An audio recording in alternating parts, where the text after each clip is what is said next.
할렐루야. 온라인으로 수요예배 함께 하시는 여러분들을 주님의 이름으로 사랑하고 축복합니다. 시간도 우리 함께 예배드리는 형제자매들 기억하시며 또 함께 예배하는 가족분들 서로 축복하시며 예배의 자리로 나아가시겠습니다. 주의 부르심 따라 주의 부르심 따라 당신의 삶을 드릴 때 세상은 당신 안에서 주의 영광 보리라. 이 세상을 이길 주님의 군사 되어 이 세상을 섬길 주님의 손과 발 되어 영원한 하나님의 나라 함께 세워가리. 사랑합니다. 축복합니다.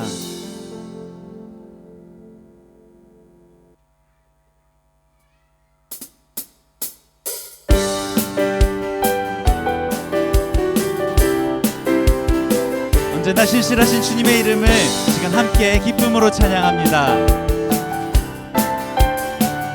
그리 아니하실지라도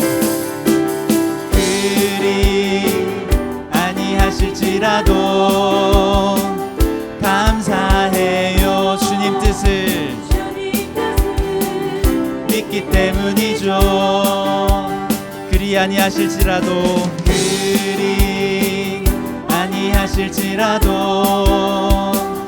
사랑해요. 합력해서 선을 이루어요. 언제나 나를 향한 신실한 사랑, 우리를 향한 그 크신 사랑, 우리가 함께 높이며 주를 찬양해. 할렐루야. 하나님께 영광. 우리 다시 한번 고백합니다. 그리 아니하실지라도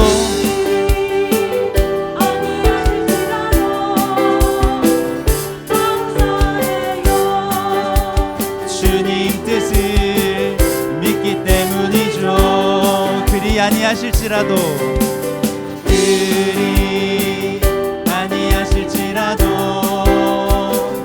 사랑해요. 합력해서 선을 이루어요. 언제나 나를 향한 신실한 사랑, 우리를 향한 그 크신 사랑, 우리가 함께 높이며 주를 찬양해. 할렐루야.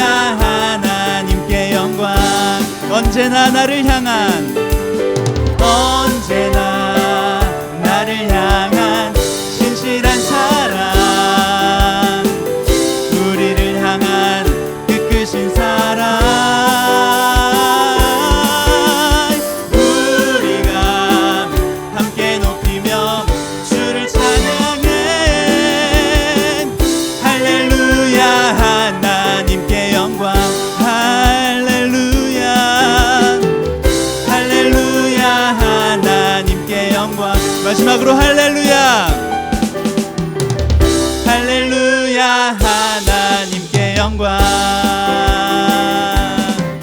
아멘. 신실하신 주님께 박수로 영광 돌리시겠습니다. 할렐루야.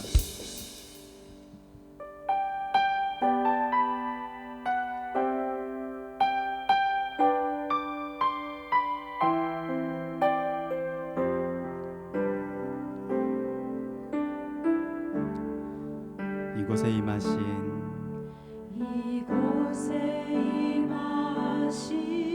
하나님 나라 가난한 마음으로 바라보리라.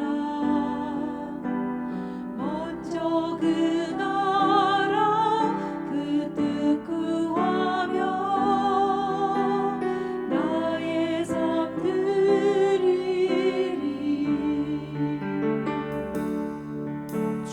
주님이 맡기신 하나님 나라 믿음의 눈으로 바라보리라. 하늘의 뜻이 이 땅 가운데 완성될 그날까지 믿음 다하여 그 위에 서리라. 하나님의 나라는 무너지지 않으리. 믿음 다하여 그 나라 세워가리라. 주님 곧 오실 때까지. 다시 한번 고백합니다. 이곳에 임하신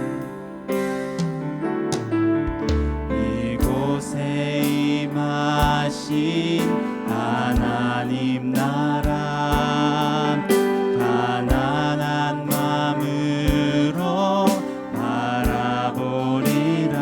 먼저 그 나라 그때 구하라. 나의 삶 드리리.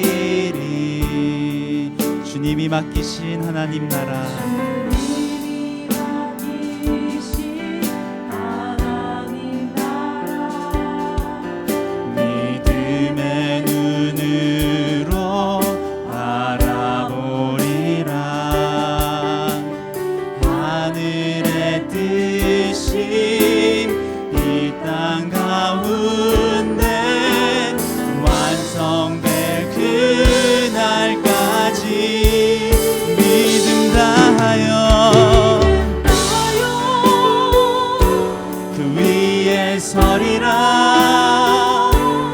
하나님의 나라는 무너지지 않으리.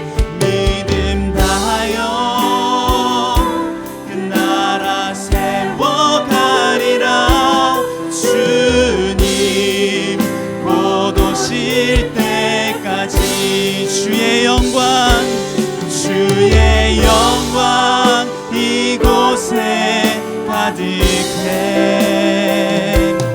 우린 선해 주님과 함께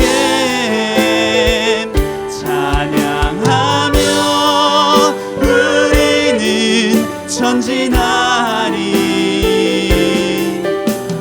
모든 열방 주 볼 때까지 주의 영광 이곳에 가득해. 우린 선해 주님과 함께 주와 함께 우리는 전진하리. 모든 열방 주 볼 때까지 주의 영광 이곳에 가득해. 우린 선해 주님과 함께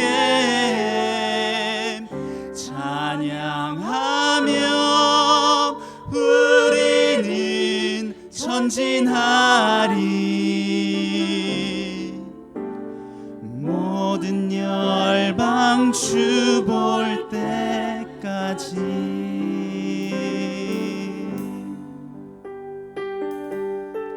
아멘. 우리 시간 함께 기도할 때 우리가 주님의 나라를 바라보며 이 땅 가운데 하나님 나라를 세워가는 주님의 자녀들 되기 원합니다. 주님, 우리가 세상의 소리에 귀 기울이지 않게 하시고 세상의 고통과 환난 가운데 쓰러지지 않도록, 우리의 믿음을 버리지 않도록 주님 우리를 붙들어 주시고 우리와 함께 하여 주시옵소서. 때로는 주님께서 역사하시는 방법이 내가 생각하는 방법과 다를지라도 오직 신실하신 주님, 언제나 합력하여 선을 이루시는 그 주님만을 기억하며 우리가 주님만을 의지하며 나아가오니 하나님 우리와 함께 하시고 우리를 붙드시고 주님 나라를 위하여 우리를 들어 사용하여 주시옵소서. 이 시간 함께 믿음으로 선포하며 기도하시겠습니다. 믿음 다하여 그 위에 서리라. 하나님의 나라는 무너지지 않으리. 믿음 다하여 그 나라 세워가리라. 주님 곧 오실 때까지.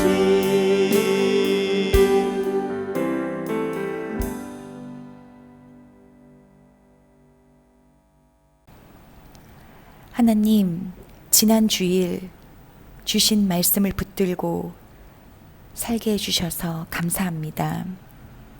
또 오늘 수요일 이렇게 온라인에서 모여 하나님과 교제하며 주님의 말씀을 들을 수 있는 시간을 허락해 주셔서 감사합니다. 모이기를 힘쓰며 한 마음으로 주님 뜻 안에서 기도하라고 하신 하나님, 주님, 오늘은 특별히 한국 교회와 한국을 위해 기도하기를 원합니다. 대한민국이 오늘에 있기까지 여러 번의 출애굽의 역사를 경험하였습니다. 이 놀라운 경험에도 그동안에 세상이 주는 즐거움과 풍요에 하나님을 잃어버리고 우리가 지어진 목적을 잃어버리고 하나님의 자리에 서서 나를 만족해 하는 삶을 살고 있었습니다. 또한 내가 옳고 너는 틀렸다 하는 한국 사회 안에 나눠지는 분열이 너무나도 큽니다. 주님, 교회가 먼저 주님께 마음을 다해 돌이키기를 간절히 기도합니다. 예레미야의 이스라엘 민족을 향한 눈물의 기도, 바벨론 땅에서 다니엘이 드렸던 눈물의 회개 기도가 우리 안에 일어나기를 기도합니다. 어려운 시기에 우리가 한 공동체로서 함께 하나님 앞에 엎드려 기도합니다. 주님이 오신 것은 재앙을 위함이 아닌 우리를 살리시려 구원의 약속을 주시기 위함입니다. 한 명이라도 더 구원하기 위해 지금도 애타게 기다리시는 그 인내하신 주님의 마음을 우리가 품고 함께 기도하기를 원합니다. 우리 앞에 놓여있는 문제를 해결하고자 하는 일에 초점을 맞추는 것이 아닌 잠잠히 주님의 구원을 다시 바라보기를 원합니다. 주님이 주신 그 약속의 말씀을 붙잡고 우리 교회의 온 마음을 주님께 돌이키기를 기도합니다. 오늘 한림 목사님을 통해 주실 말씀을 귀로 듣고 눈으로 보고 마음에 새겨 삶으로 나아가겠습니다. 하루하루 하나님의 말씀을 경외하며 하나님 앞에 겸손한 삶을 살게 하옵소서. 그때 주님이 정하신 때에 한국 교회를, 한국을 회복시키실 것을 믿습니다. 주님, 이 시간에도 고통받고 있는 한국에, 싱가포르에, 또 세계 곳곳에 주님의 백성들의 신음을 기억하시고 그 눈물을 닦아주시고 그 무너진 마음을 위로하옵소서. 주님, 우리를 먼저 사랑해 주시고 우리의 모든 죄를 용서해 주셔서 감사합니다. 주님 사랑합니다. 이 모든 말씀 살아계신 주 예수 그리스도 이름으로 기도드립니다. 아멘. 오늘 우리에게 주시는 하나님의 말씀은 다니엘서입니다. 1장 8절에서 9절, 17절의 말씀. 다니엘은 뜻을 정하여 왕의 음식과 그가 마시는 포도주로 자기를 더럽히지 아니하리라 하고 자기를 더럽히지 아니하도록 환관장에게 구하니 하나님이 다니엘로 하여금 환관장에게 은혜와 긍휼을 얻게 하신지라. 하나님이 이 네 소년에게 학문을 주시고 모든 서적을 깨닫게 하시고 지혜를 주셨으니 다니엘은 또 모든 환상과 꿈을 깨달아 알더라. 아멘. 하나님 앞에 뜻을 정하고 라는 말씀의 제목으로 함께 은혜 나누겠습니다. 사람이 나이대마다 그 성공의 기준이 있다고 합니다.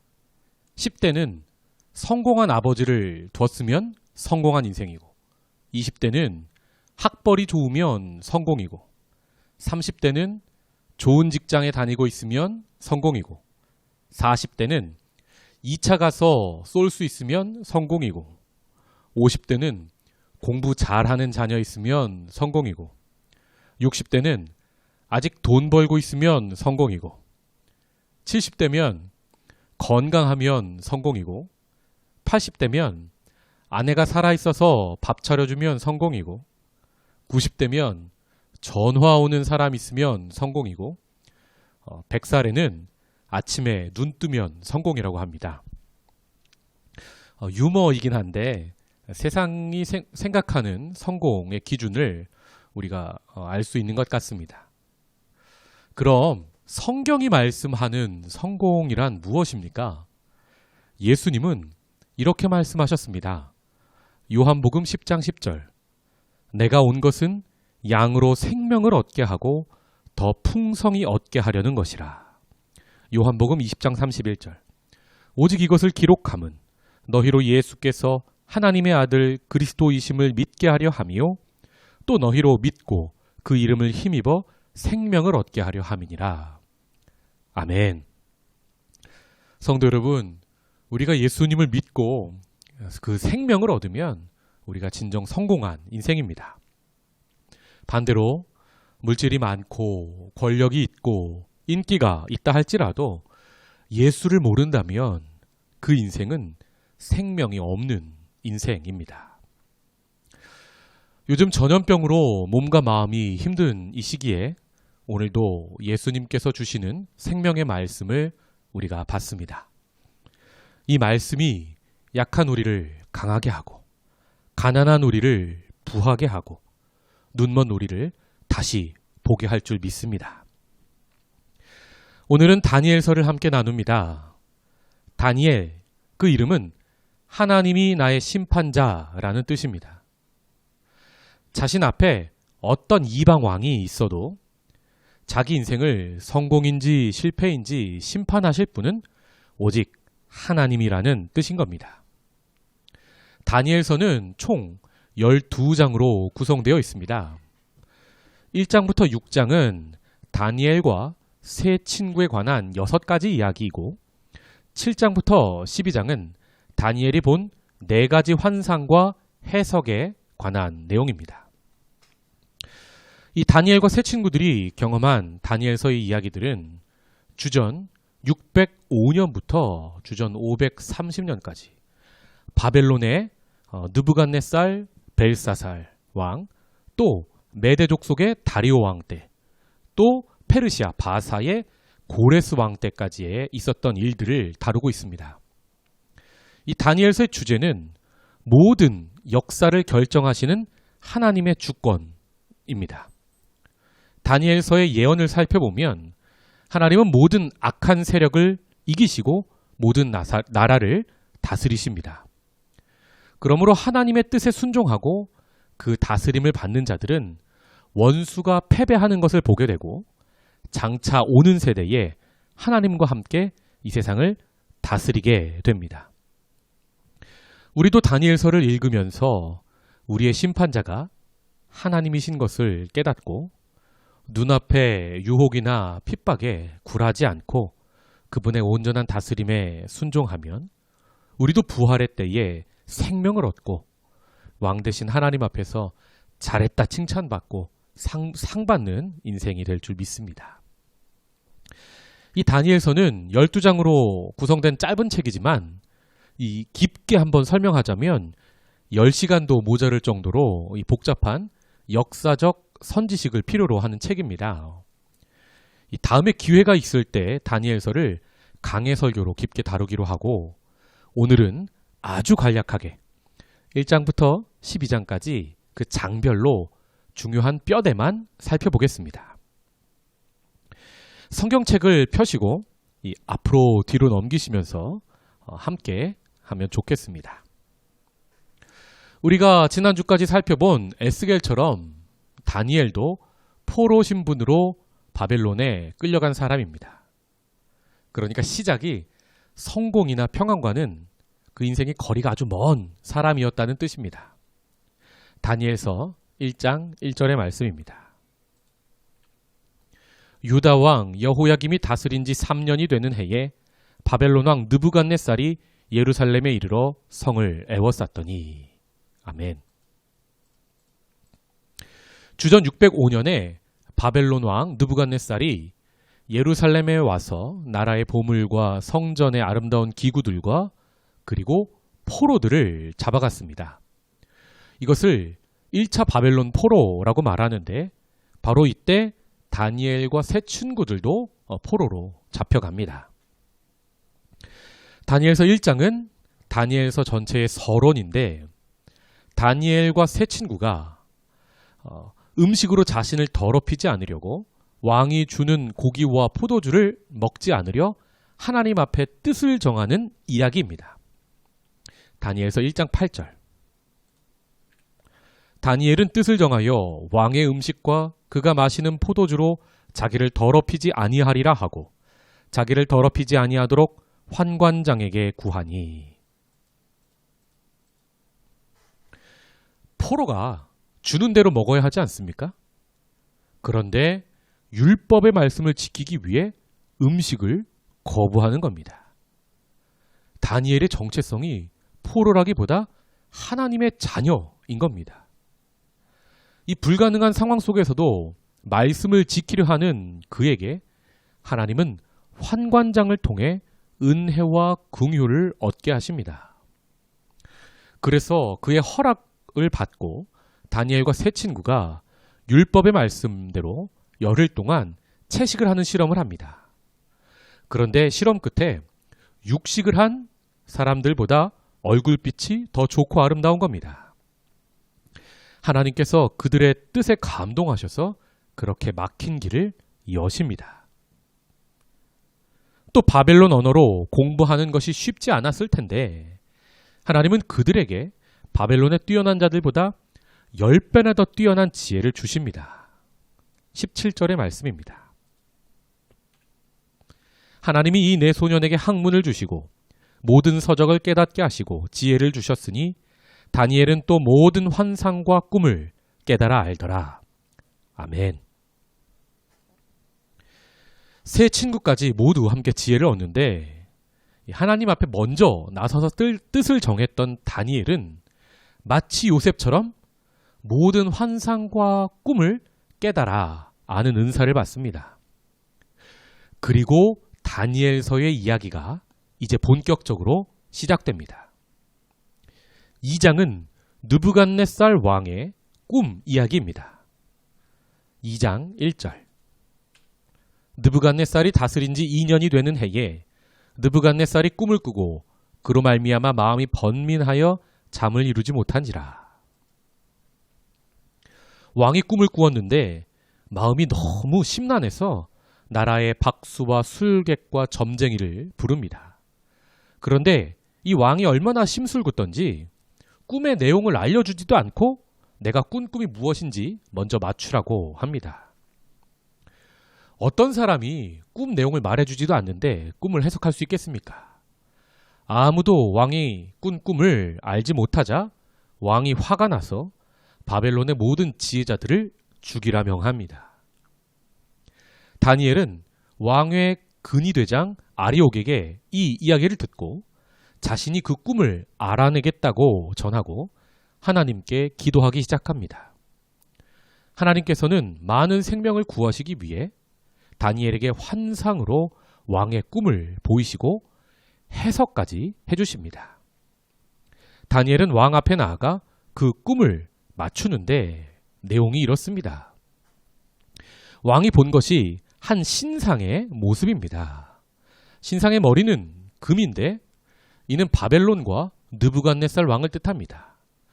가슴과 두 팔은 은인데 메대 족속과 바사 두 나라를 뜻합니다. 배부터 넓적다리는 노신데 헬라를 뜻합니다. 종아리와 발은 쇠와 진흙입니다. 이는 로마를 뜻합니다. 그리고 손대지 않은 돌이 날아와서 그 신상을 부수고 온 세계에 가득합니다. 우리가 예수님을 구원의 반석, 돌이라고 고백하지 않습니까? 이 날아온 돌은 메시아를 통한 하나님의 나라를 의미하는 겁니다. 즉, 이 세상에 가득한 악의 제국을 무너뜨리시고 하나님의 나라가 이제 메시아를 통하여 도래할 것을 알려주는 예지몽이었던 것입니다. 요셉이 바로의 꿈을 해석해서 7년 흉년을 대비하고 그 기근 속에서도 많은 생명을 살렸던 것처럼 지금 다니엘도 꿈을 해석해서 죽을 뻔한 지혜자들을 살립니다. 그리고 이 꿈과 해석은 나라를 잃고 이방 나라를 섬기는 하나님의 백성들에게 큰 힘과 위로가 되었습니다. 이 3장에서는 느부갓네살 왕이 금으로 큰 신상을 만들고 모두 절하라고 합니다. 이 세 친구 사드락, 메삭, 아벳느고가 절하지 않자 왕이 매우 노해서 그들을 풀무불에 던져 넣었는데 모두 멀쩡한 겁니다. 왕이 자세히 불 속을 보니까 셋이 아니고 4명입니다. 나머지 하나는 하나님의 아들 같은 형상이었다고 합니다. 이 사건을 통해서 이 하나님의 백성들이 고난 속에서도 믿음을 지키며 순교까지 했었는데 그 당시 그런 사람들에게 매우 큰 힘이 되는 사건이었습니다. 하나님께서 살아계심을 온 만방에 알려주는 사건이었던 것입니다. 4장에서는 느부갓네살 왕이 두 번째 꿈을 꿉니다. 한 나무가 자라서 하늘까지 닿습니다. 하늘에서 한 순찰자가 내려와 그 나무를 베어버립니다. 그 뿌리 되는 구루터기는 남겨놓고 쇠 줄로 감아서 7대를 지나게 합니다. 다니엘이 이 꿈을 해석하는데 큰 나무는 바벨론 느부갓네살 왕입니다. 그 나무가 하늘까지 닿았다는 것은 마치 바벨탑 같은 교만을 상징하는 겁니다. 왕이 잘 나가다 교만해져서 마치 하나님처럼 지금 자신을 여기고 있다는 뜻입니다. 신상을 세웠던 것에 대한 하나님의 심판인 것 같습니다. 하나님께서는 천사를 보내 온 땅을 감찰하시다가 왕의 그런 교만을 발견하고 왕을 치시는데 그 구루터기를 남겨두고 쇠로 감아 남겨둔다는 것은 왕이 회개해서 죽이지는 않고 7대 동안 포로처럼 지내게 하신다는 것을 뜻합니다. 그 나라에 실제로 변이 일어나서 느부갓네살 왕이 포로처럼 지내다가 회개하고 다시 왕으로 복귀하게 됩니다. 5장은 느부갓네살의 아들 벨사살 왕 때의 이야기입니다. 백성들은 힘든 노동에 시달리고 배고파하는데 벨사살 왕은 1000명의 귀족들을 모아 큰 잔치를 열었습니다. 그들이 흥청망청 술에 취하는데 그들이 마시던 술잔이 바로 예루살렘 성전에서 하나님을 섬길 때 쓰던 금과 은으로 만든 하나님의 잔이었습니다. 이때 벽에 사람의 손이 나타나서 벽에 글을 쓰는데 글이 메네 데겔 우바르신입니다. 이 말은 아람어인데 먼저 메네는 카운트, 세보다입니다. 데겔은 무게를 재어보다라는 뜻입니다. 우바르신의 우는 and 그리고 바르신은 베레스의 복수입니다. 여러분 베레스 하면 베레스 우사를 떠올리실 겁니다. 이 베레스라는 말이 치다 아닙니까? 아람어도 비슷한데 뜻이 쳐서 나뉘다입니다. 이 베레스의 복수가 바르신인 겁니다. 합쳐서 메네 데겔 우바르신 그 뜻이 무엇입니까? 역사의 주관자 하나님께서 공의와 정의의 보좌에 앉아 심판하시는 겁니다. 메네 하늘의 왕이신 하나님이 벨사살 왕의 공평과 정의를 세어보고 또 세어봐도 부족했다는 것입니다. 데겔, 하나님이 벨사살 왕의 공평과 정의를 저울에 달아보았는데 모자르다는 것입니다. 우바르신, 그래서 하나님께서 베레스, 왕과 바벨론을 치시고 메대와 바사 두 나라로 나누어 주신다는 뜻입니다. 이 다니엘의 해석대로 그날 밤 쿠데타가 일어나 벨사살 왕은 죽고 이 바벨론이 망합니다. 그리고 메대 사람 다리오라는 사람이 62세의 왕이 됩니다. 이 다리오 왕은 이 역사 속에서 알렉산더 대왕과 싸우는 그 페르시아의 다리오 왕이 아닙니다. 나중에 페르시아 바사라는 나라를 세우는 고레스 왕의 장인되는 다리오입니다. 이 말은 역사의 주관자 하나님께서 남유다를 치신 바벨론이라는 회초리를 두고 보시다가 교만해지니까 바로 꺾어버리시는 것을 뜻하고 있습니다. 6장은 그 유명한 사자굴 속의 다니엘 이야기입니다. 메대 나라의 다리오 왕이 다니엘을 너무 좋아하고 신뢰하니까 신하들이 다니엘을 시기하여 음모를 꾸밉니다. 다니엘서 6장 10절입니다. 다니엘이 이 조서에 왕의 도장이 찍힌 것을 알고도 자기 집에 돌아가서는 윗방에 올라가 예루살렘으로 향한 창문을 열고 전에 하던 대로 하루 3번씩 무릎을 꿇고 기도하며 그의 하나님께 감사하였더라. 아멘.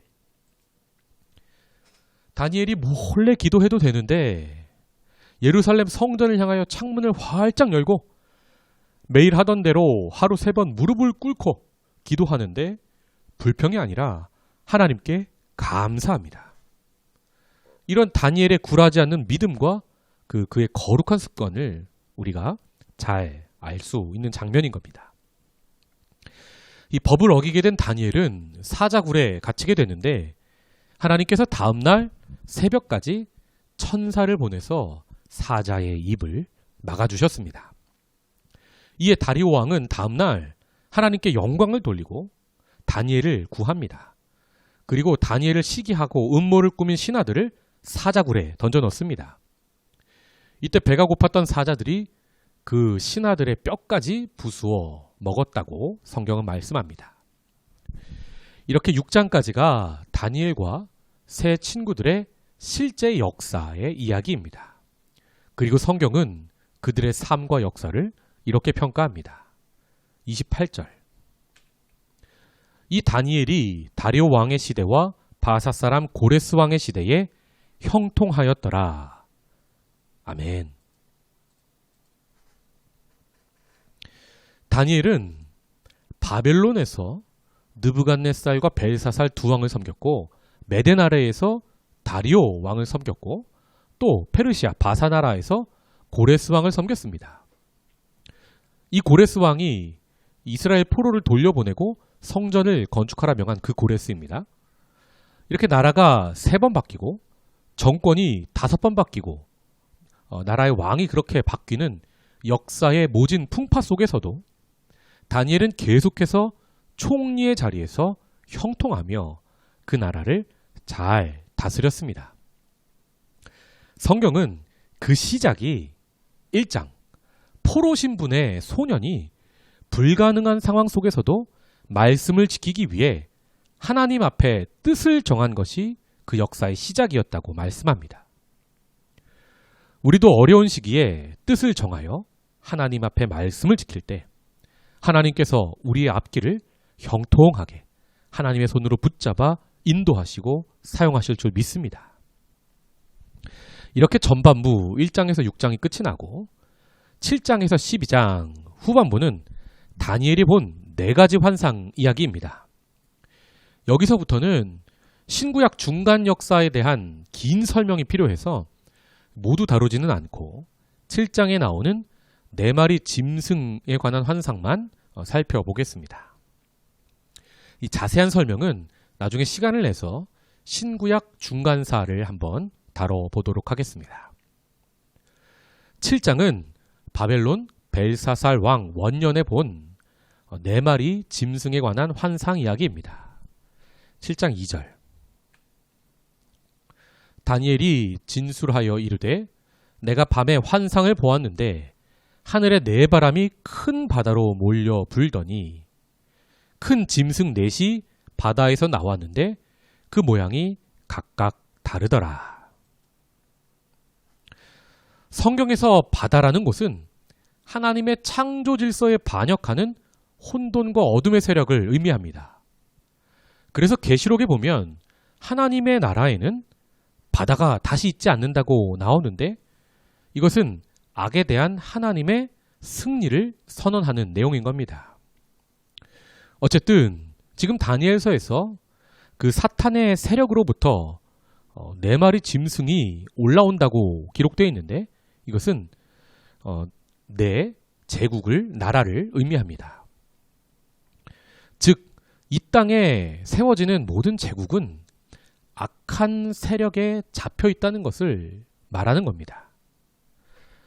첫째 짐승은 사자인데 독수리의 날개가 있습니다. 사자와 독수리 모두 바벨론을 뜻합니다.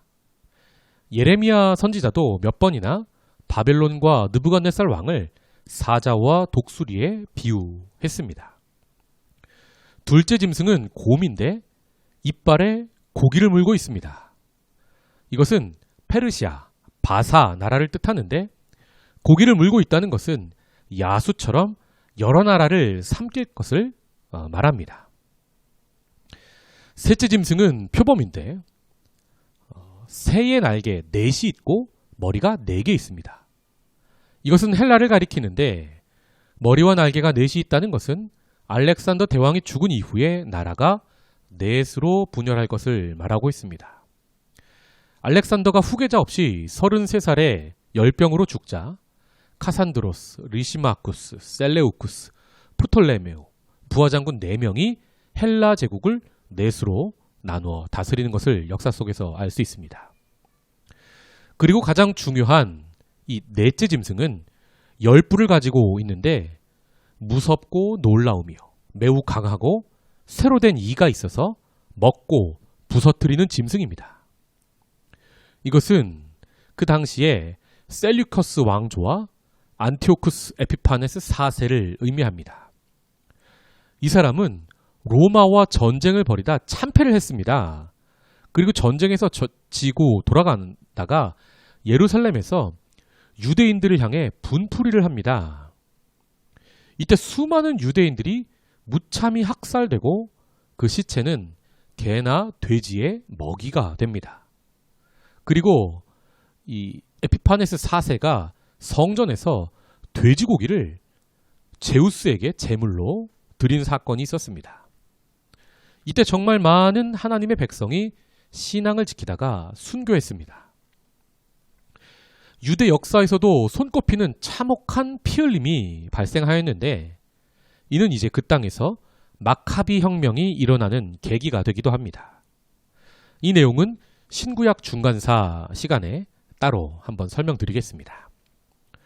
어쨌든 이 7장 환상에서 중요한 것은 이런 무자비한 4마리 짐승의 나라와 그렇게 큰 핍박 이후에 비로소 임하게 되는 하나님의 나라입니다. 다니엘서 7장 9절.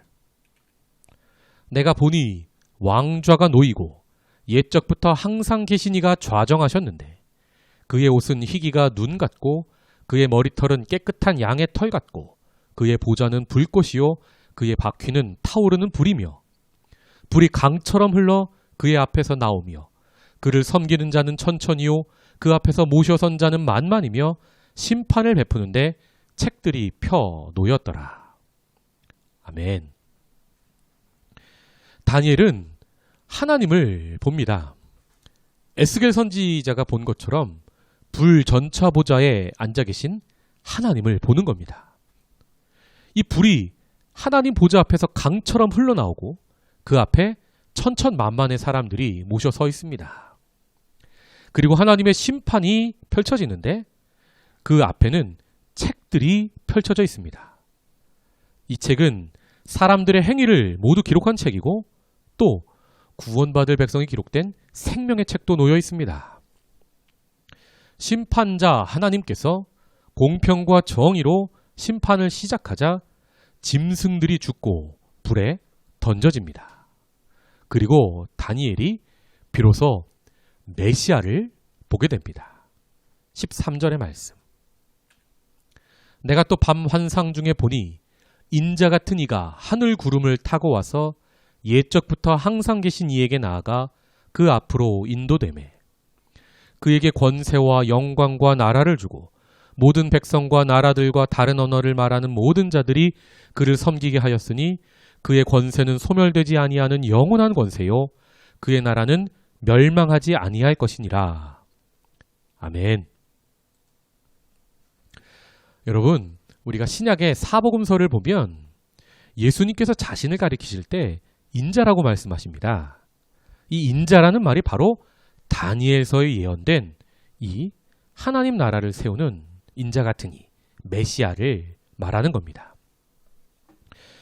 2장의 환상에서도 금, 은, 놋쇠와 진흙으로 된 신상을 부수는 게 손대지 않은 돌이 날아와서 그 신상을 부수고 온 세상에 가득하지 않았습니까?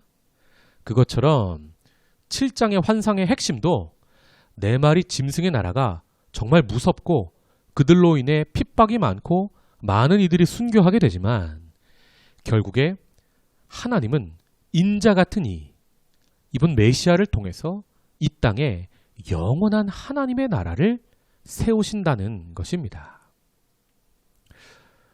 성도 여러분, 오늘 주시는 말씀을 여기서 맺겠습니다.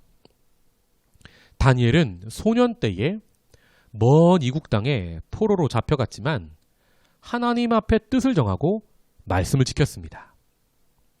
하나님은 그런 그에게 꿈과 환상을 해석하는 능력을 주셔서 많은 사람을 옳은 대로 돌아오는 축복의 통로로 사용하십니다. 역사를 보면 이 다니엘서를 읽으며 정말 많은 유대인들이 큰 핍박 속에서도 믿음을 지키던 것을 우리가 알 수 있습니다. 하나님께서는 그런 다니엘 같은 사람들, 하나님을 붙들고 순교의 자리도 마다하지 않았던 그런 믿음의 사람들에게 이렇게 칭찬하시는 걸 봅니다. 다니엘서 12장 3절입니다. 많은 사람을 옳은 대로 돌아오게 한 자는 별과 같이 영원토록 빛나리라. 아멘. 성도 여러분, 낮이 있으면 밤도 있습니다. 좋은 시대가 있는가 하면 어두운 시절도 있다는 말입니다. 그리고 우리가 구약 성경을 통독해서 보는 바와 같이, 그리고 다니엘서의 많은 환상이 말씀하시는 바와 같이 하나님의 나라가 온전히 임하기 전에 반란의 세력, 악의 세력의 저항이 무척 셉니다. 그런데 여러분, 문제는 어둠이 아닙니다. 그 어둠 속에서 어둠을 밝히는 빛이 있느냐 없느냐가 정말 문제입니다. 밤하늘에 별이 빛나고 있어야 사람들이 앞을 보고 길을 찾을 수 있습니다. 요즘 전염병으로 어두운 시기입니다. 다니엘처럼 우리도 우리의 심판자가 하나님이신 것을 고백해 봅시다. 그리고 그 심판자 하나님 앞에서 우리도 말씀을 지키기 위하여, 신앙을 지켜내기 위하여 뜻을 정합시다. 그때 하나님께서 우리를 은혜와 긍휼을 얻게 하시고 지혜를 주시고 하나님의 마음을 알게 하셔서 밤하늘에 빛나는 별로 세워 사용하실 줄 믿습니다. 칠흑같이 어두운 밤에도 생명의 말씀교회 등불을 통해 이웃들이 생명의 길 대신 예수님을 찾아오는 은혜가 있을 줄 믿습니다. 축복합니다. 기도하겠습니다. 하나님, 오늘 이 밤에 다니엘서 말씀을 읽게 하시니 감사합니다. 우리도 다니엘처럼 상황만 탓하지 않고 하나님 앞에 용기 내어 뜻을 정하게 하여 주시옵소서. 세상의 많은 권력자들이, 세상의 어둠과 어려움들이 우리를 짓누를 때에도 우리를 심판하시는 분은 오직 하나님이신 것을 알게 하여 주시옵소서. 짐승의 나라들이 있다 할지라도, 그로 인하여 시대가 어둡다 할지라도 하나님의 나라는 곧 임합니다. 메시아 예수 그리스도를 머리 삼고 우리가 그분의 몸 되어 이 시대를 밝히는 하나님의 등불, 하나님의 교회 되도록 은혜 더하여 주시옵소서. 많은 사람들을 옳은 대로 돌아오게 하여 주시옵소서. 예수님의 이름으로 기도하옵나이다. 아멘. 우리 함께 기도하는 마음으로 찬양하겠습니다. 날마다 숨쉬는 순간마다 함께 찬양하겠습니다. 날마다 숨쉬는 순간마다 내 앞에 어려운 일 보내 주님 앞에 이 몸을 맡길 때 슬픔 없네, 두려움 없네. 주님의 그 자비로운 손길 항상 좋은 것 주시도다. 사랑스레 아픔과 기쁨을 수고와 평화와 안식을 날마다 주님 내 곁에 계셔 자비로 날 감싸주시네. 주님 앞에 이 몸을 맡길 때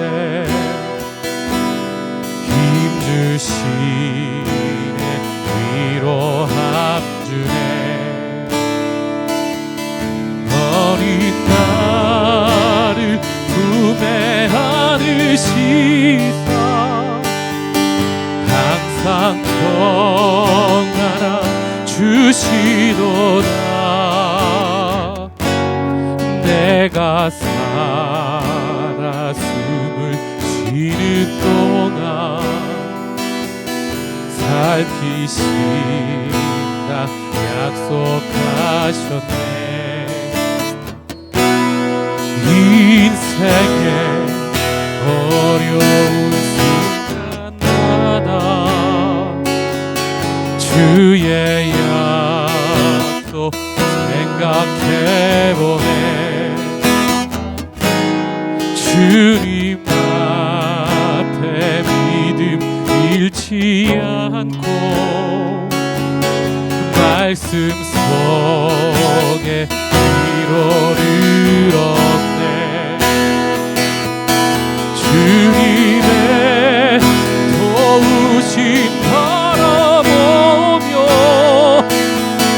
모든 어려움 이기도다. 흘러가는 순간순간마다 주님 약속 새겨봅니다. 주님의 도우심, 주님의 도우심 바라보며 모든 어려움 이기도다. 흘러가는 순간순간마다 주님 약속 새겨봅니다. 아멘. 주신 말씀 붙잡고 기도하겠습니다. 하나님, 우리가 풀무불에 들어가도 사자굴 속에 갇혀도 신실하신 주님 바라보며 주님과 동행하는 우리 되게 하여 주시옵소서.